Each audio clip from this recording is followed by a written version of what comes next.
My name is Naomi Carter. I'm 29 years old, and the night my father cut me off, I was the one paying the utility bill on the house he was sitting in.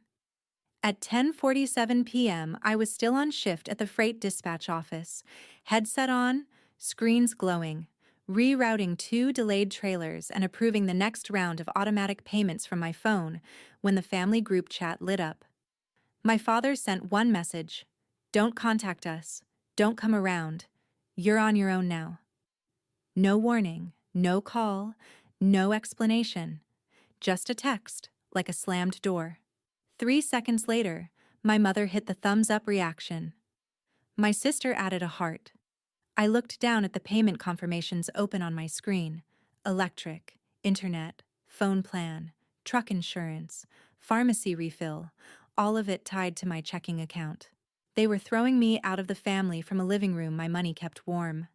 So I typed back, "Great, I'll cancel the auto payments first thing tomorrow." My mother sent a voice note so fast it almost overlapped my message. "You can't do that, Naomi. Don't be nasty. Your father is upset." My sister wrote, "Stop being dramatic." My father answered, "Try it." That was the exact second something in me went quiet. Not weak, not emotional, finished. Because they thought I still needed their approval more than they needed my bank account. They had confused my loyalty with surrender, my silence with agreement, and my help with something permanent. By midnight, the group chat was exploding, and for the first time in years, I wasn't scared of what would happen next. I was thinking about billing cycles, passwords, and how loud that house would get once my money stopped humming through the walls.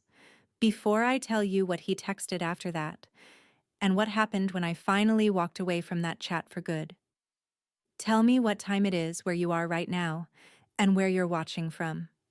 I want to see how far this story reaches tonight.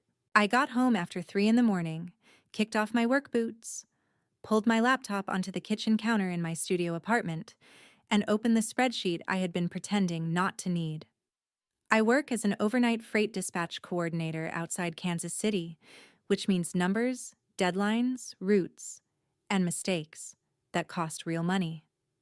I've always been good with systems, which is probably how my family turned me into one. At first, none of it looked like abuse. It looked like helping. My father, Russell Carter, had hurt his back and said he just needed a few months to get steady again. My mother, Linda, said keeping the phone plan in my name made more sense because I got the better rate through work. My younger sister, Brianna, promised cosmetology school would pay off and asked if I could cover one semester because she was so close to finishing. Then it became the water bill, because Dad forgot.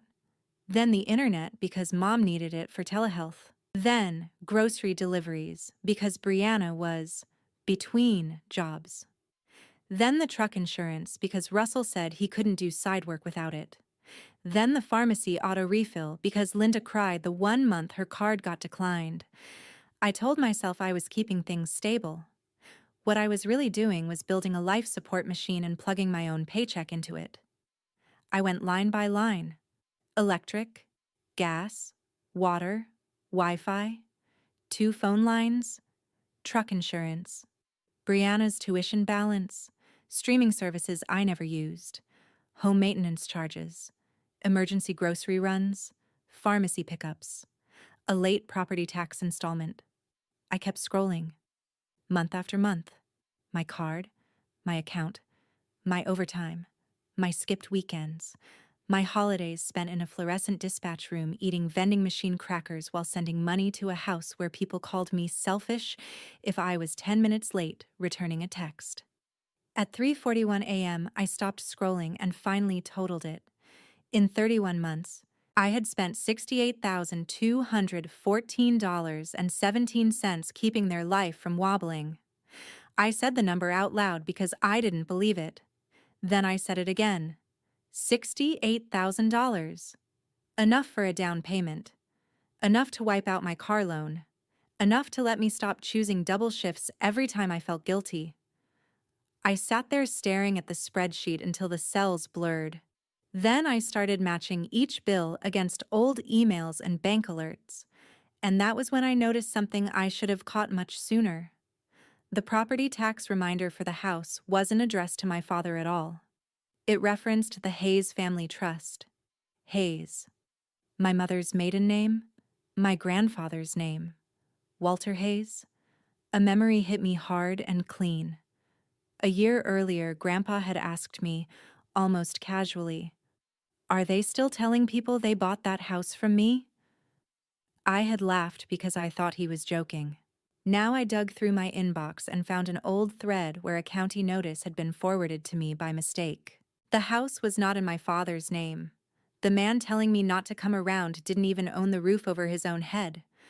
I leaned back, covered my mouth, and laughed once, not because anything was funny, but because the shape of the whole lie had finally come into focus. I had not been supporting a struggling family. I had been subsidizing a performance. They got to play respectable homeowners.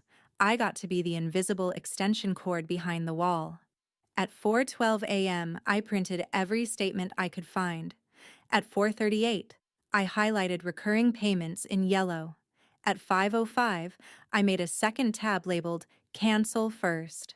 At 5:47, I showered, changed, grabbed the stack of papers, and drove out to see my grandfather before the sun had fully burned through the fog over the fields. The truth was sitting there on my passenger seat, clipped in a black binder.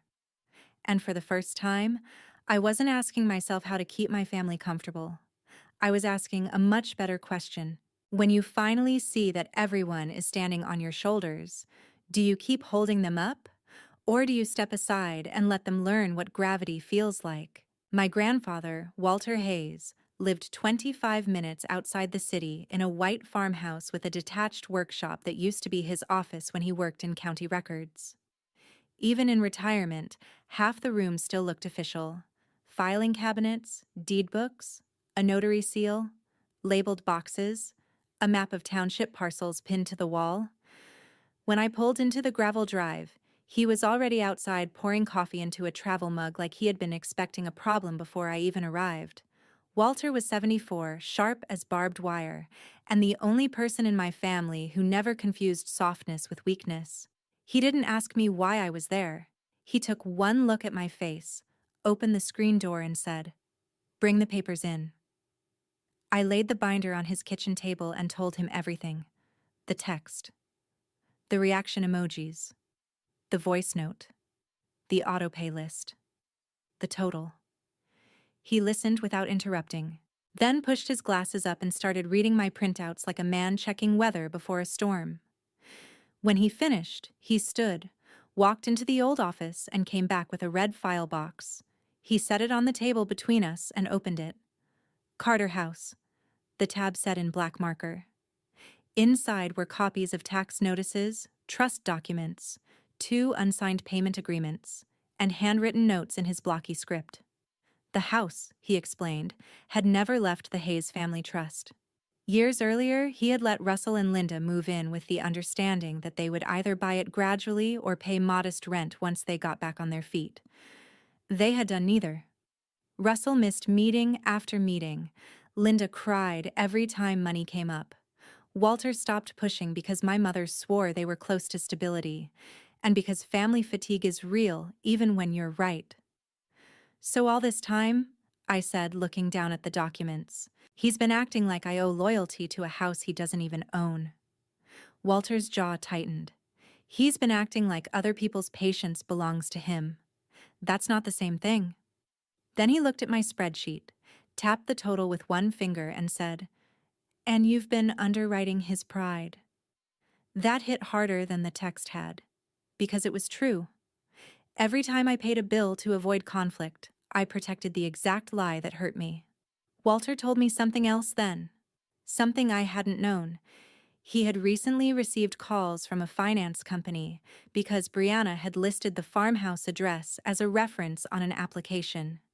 He'd also heard through a cousin that Russell had started telling people I helped sometimes because I still lived like a kid and didn't have real expenses. I sat there stunned. I had paid their bills while they told the world they barely needed me. Walter didn't comfort me. He equipped me. He walked me through the trust documents, printed a copy of the deed, and showed me the legal notice template he could use if he wanted them out. Then he folded his hands and said, "You do not need another kitchen table argument. Don't go over there and beg to be understood. People who profit from your silence will always call your truth cruel. If you're done, be done clearly." I asked him what that meant. He said, "It means document everything, stop everything, and let me handle the property side. You send facts, not feelings. If they want drama, don't feed it. Give them dates, amounts, deadlines, and consequences." He even told me how to do it so there would be no confusion. Record a short video, keep my voice steady, list every automatic payment by account and cancellation date, send the ledger, and say nothing extra. "And the house?" I asked. Walter leaned back in his chair. "The house stays under my roof of authority, not Russell's ego. If he pushes this, I will call the meeting myself and make the terms clear." Then he added quieter, "Naomi, kindness that has no boundaries stops being kindness. It becomes permission."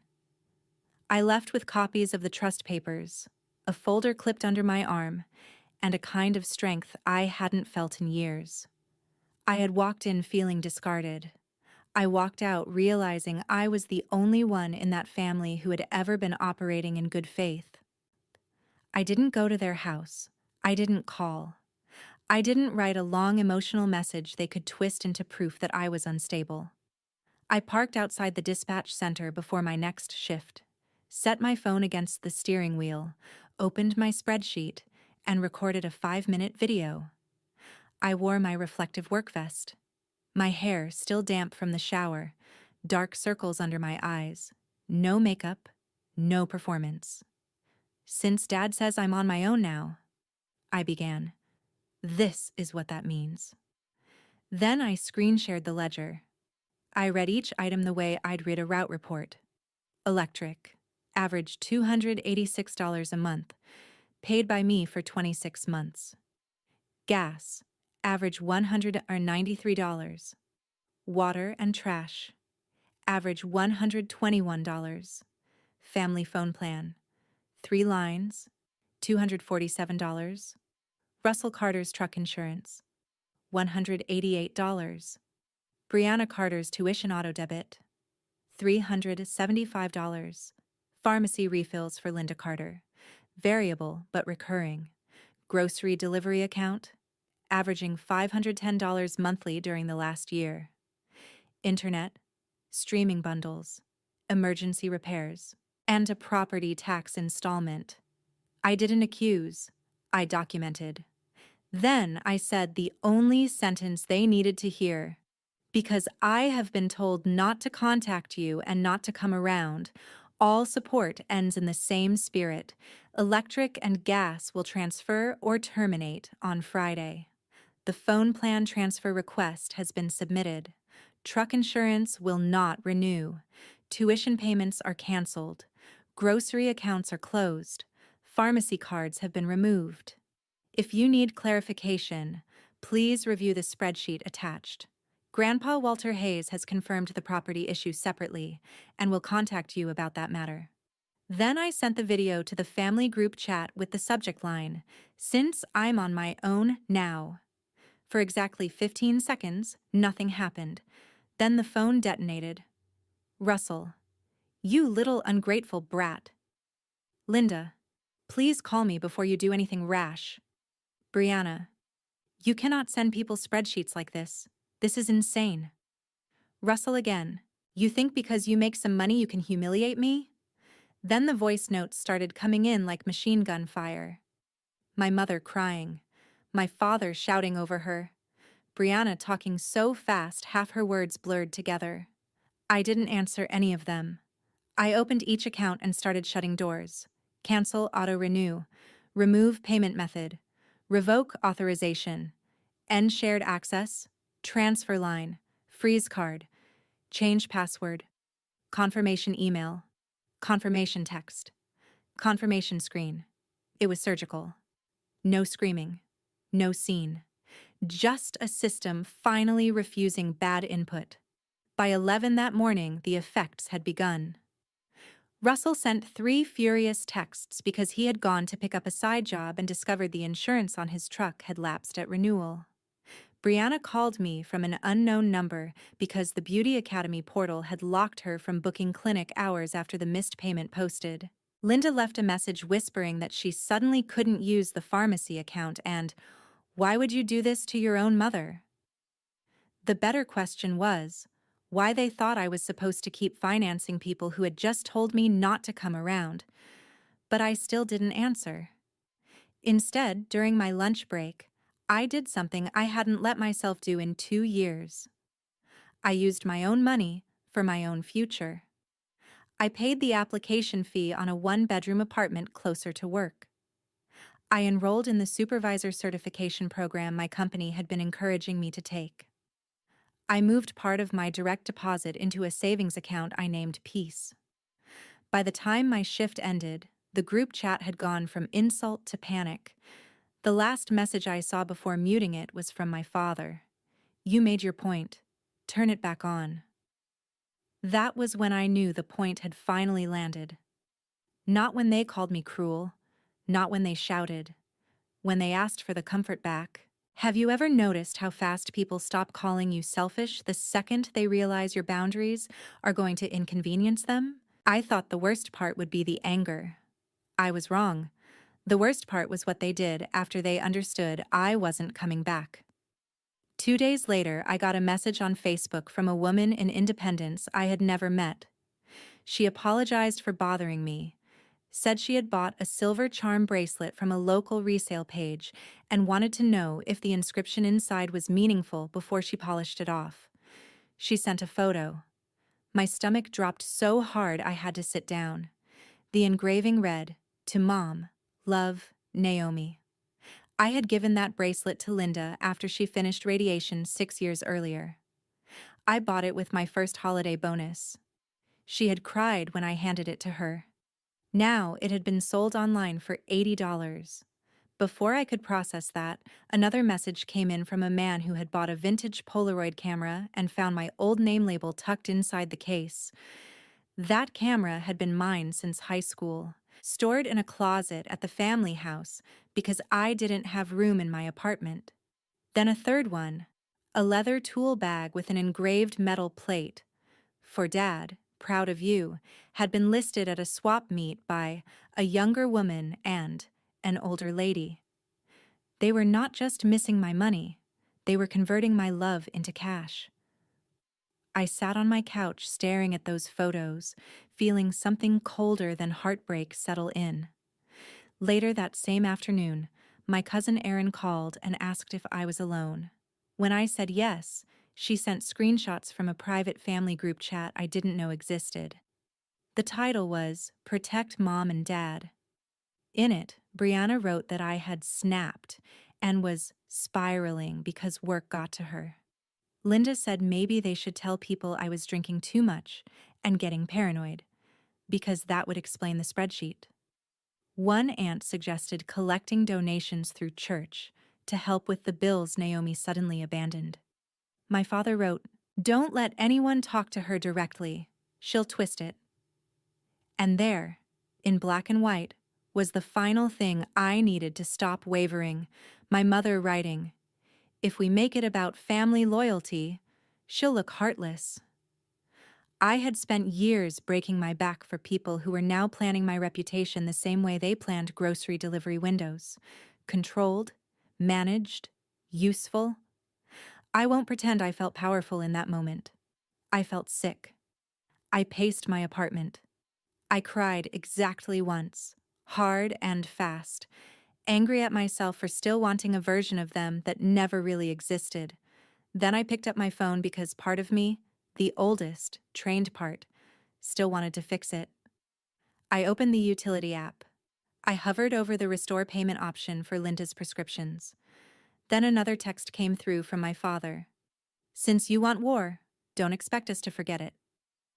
Right after that, Erin sent 2 more screenshots. Brianna had written, Sell whatever she left here. She owes us for embarrassing Dad. That was the end of the hesitation. I didn't make a public post. I didn't write an essay. I sent one email to the relatives who mattered, and only the ones who had already been pulled into the lie. I attached the original text from Russell telling me not to contact them, the first page of the ledger, the bracelet photo, and screenshots from the private chat. Then I wrote one paragraph. You are free to help my parents and sister if you choose. I only ask that you do it with the truth. For nearly 3 years, I covered recurring household expenses, tuition, insurance, and medical costs. After I was told not to come around, I ended that support. Since then, false statements have been made about me. I will not argue publicly. I am simply providing facts. That was all. By evening, the mood had shifted. One aunt who had called me selfish the day before sent back, I didn't know. Aaron told me church leadership quietly declined to pass the donation envelope once they understood the situation. A cousin admitted Russell had already asked him for a short-term loan and claimed the utility issue was a bank error. For the first time, I saw what truth can do when it isn't begging to be believed. It stands there, calm, documented, unshaken, and it lets lies wear themselves out trying to run around it. But tell me honestly, what would you do if the people who took your money also started selling the memories you paid for?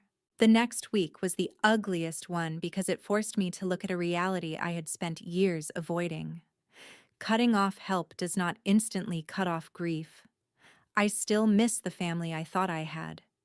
I still reached for my phone to tell my mother about a funny dispatcher on my shift, or to ask my sister whether she remembered the diner off Route 9 where we used to split pie after school. Trauma doesn't disappear the moment you grow a spine. Sometimes it gets louder first, but consequences were getting louder too. Grandpa Walter called to tell me the trust attorney had reviewed the property file and was prepared to issue formal notice if Russell kept pretending the house was his. The phone carrier confirmed the line transfer had failed because no one on their side had submitted proof of income. The insurance company mailed a lapse letter. Then the utility department informed me someone had tried to reauthorize my old debit card through the online portal. They couldn't see the full number, but the saved profile had been selected and rejected because I had already removed authorization. I sat at my desk at work staring at that alert until my hands stopped shaking. Even now, even after the text, even after the lies, they were still trying to reach into my account from the dark and flip the switch back on. That evening, I drove to the house to get the last of my boxes. I didn't go alone. Walter came in his pickup and parked at the curb without ever getting out, just close enough for them to see I wasn't arriving unsupported anymore. The minute I stepped onto the porch, Brianna opened the door with her phone in her hand, camera already pointed at me. Say hi to the internet, Naomi, she said, smug and brittle. I walked past the lens like it was a coat rack. Russell was in the living room pretending to look unbothered. Linda sat in the recliner with red eyes and a blanket over her lap, the picture of wounded motherhood. It would have worked on me once. Not that day. I picked up the 2 plastic bins marked with my handwriting, checked the hallway closet, and saw that half the things I had left there were gone. Where's my winter coat? I asked. Brianna shrugged. Maybe you should have come around more. Russell snorted. You done performing? That line almost made me laugh. The man who had texted me out of his life from a house in another man's trust was calling me dramatic. I set the bins by the door, pulled 3 envelopes from my bag, and placed them on the dining table. These are copies, I said. One is the notice from the carrier and utility accounts confirming removal of my payment authorizations. One is an inventory of property sold or missing. One is a meeting notice from Walter Hayes for Saturday at 10 a.m. regarding the house. My father didn't even touch the papers. This is my house, he said. Nobody's dragging me into some old man's office. I looked at him for a long second, then said, That old man still owns the deed. For the first time, he blinked wrong. Just a tiny hitch. But I saw it.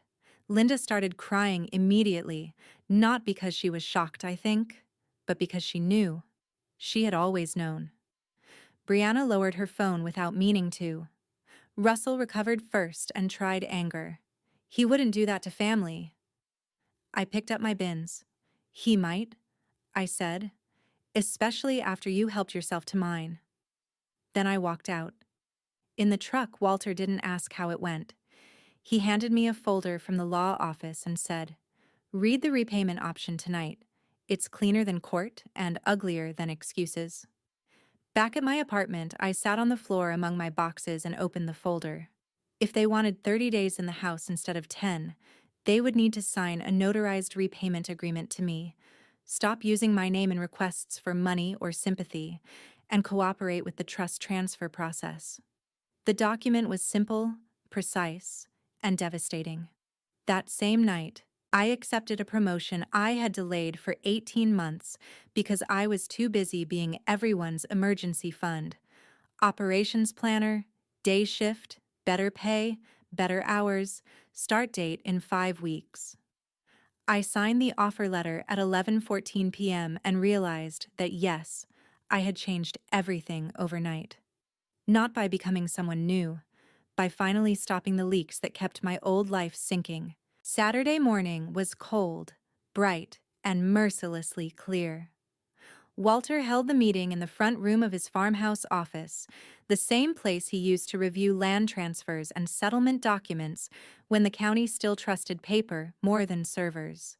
He had already laid everything out by the time I arrived: the trust deed for the house, the ledger of my recurring payments, copies of the original text from Russell, screenshots from the private family chat, the inventory of sold and missing items, the repayment agreement, and a formal notice prepared but not yet served. When Russell, Linda, and Brianna walked in, they looked less angry than I expected and more exhausted. Consequences age people quickly when they're not used to carrying them. Brianna had lost the swagger from the porch. Linda looked smaller somehow, like guilt had finally bent her inward. Russell came in trying to stand tall, but there was strain in every movement. Walter didn't offer coffee. He didn't offer comfort. He simply said, "Sit down." Nobody argued with him. He started with the property.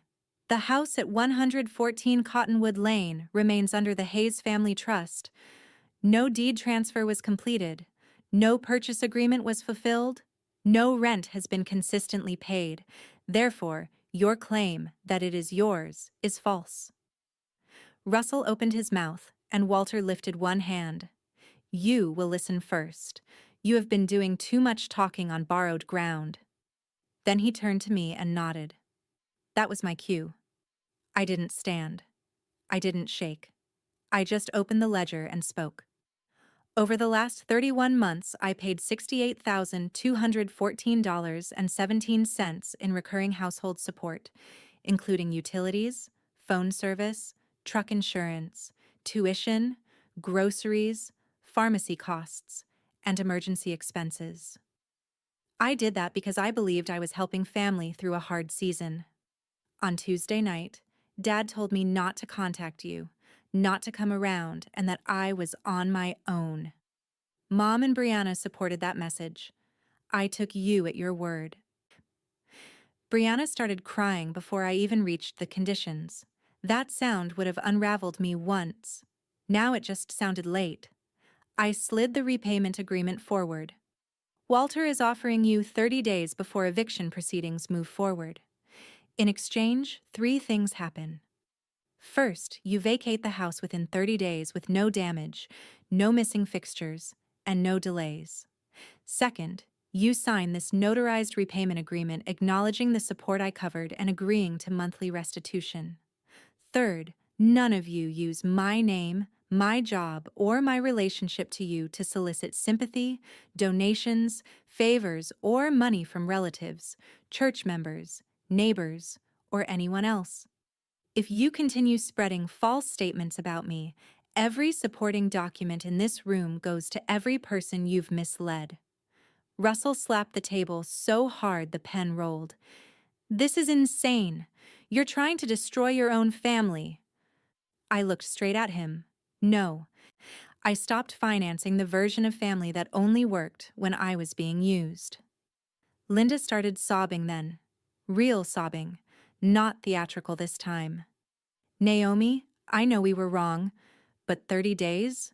Where are we supposed to go?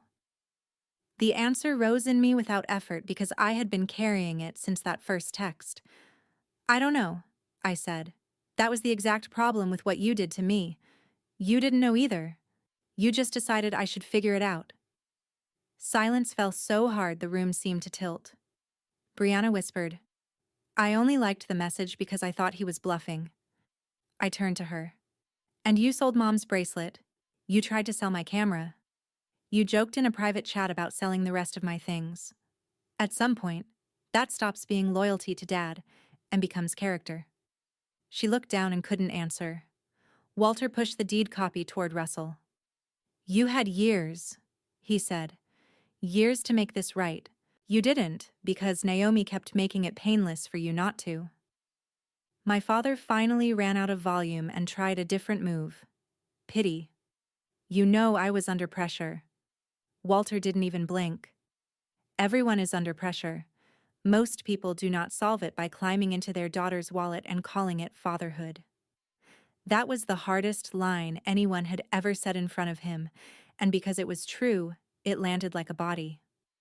Linda asked me if I really hated them that much. I told her the truth. No, that's the part you still don't understand. I don't hate you. I just don't trust you with my peace anymore. I signed my portion of the repayment form and placed the pen on the table. From now on, you will learn how to live without my money, and I will learn how to live without being loved only when I'm useful. Nobody spoke for a long time. Then Walter said, You may sign now, or I can serve the 10-day notice instead. Linda signed first, hands trembling. Brianna signed second because she saw her mother do it. Russell was last. He stared at the paper like it was an insult. Maybe it was. A legal, undeniable insult to every lie he had built his pride on. But he signed. Not because he respected me. Because for the first time, my boundaries had witnesses, documents, and a deadline. They left that day without another speech. No one hugged. No one reached for me in the driveway. There was nothing left to perform. 30 days later, Walter followed through. The house was emptied, cleaned, and leased to a quiet couple with 2 kids who paid on time and never once acted like gratitude was oppression. Russell moved into a small rental on the edge of town and took actual contract work because bluffing no longer covered gasoline.